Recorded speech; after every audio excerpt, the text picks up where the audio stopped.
قربانی تۆ کوردستان کوردستان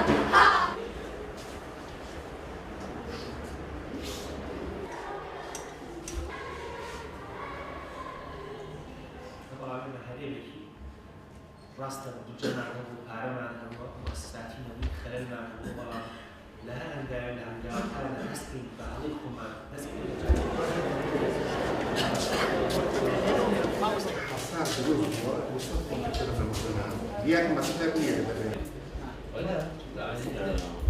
هذا دلم ماوستا اسماعيل بوليك كاين ينزل ببرنامج كاين داني قضايا دربندي خالمان کرد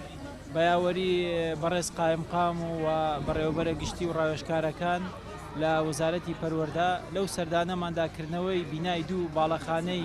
دوو خوێندنگە سەردەم و دەرسیم عەفوەن چوارسرا و دەرسیم ئەو دوو قوتابخانەیە لەسەر بودجەی وەزارەتی پەروەردە دروست کراون بە زیاتر لە ملیارێک و 700 میلیۆن دینار سەرەڕای ئەو بارودۆخەدارایی کە هەیە بەڵام دەمانەوێت بە خەڵکی خۆشەویستی کوردستان و بە منداڵە چاوگەشەکانمان ڕابگەینین کە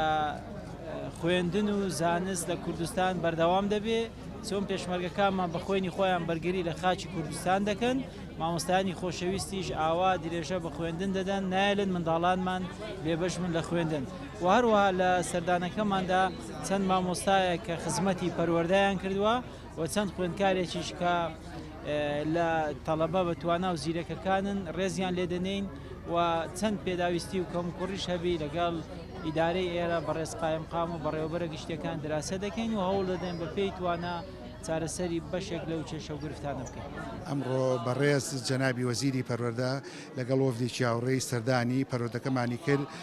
تایبەت بەکردنەوەی دوو قوتابخانەی 12 پۆلی بۆ پۆلی 7 بۆ 9 لەگەڵ 1 بۆ 6 لەگەڵ مەراسیمی ڕێزلێنان بۆ مامۆستایان و فەرمانبەرانی خانەنشین لەگەڵ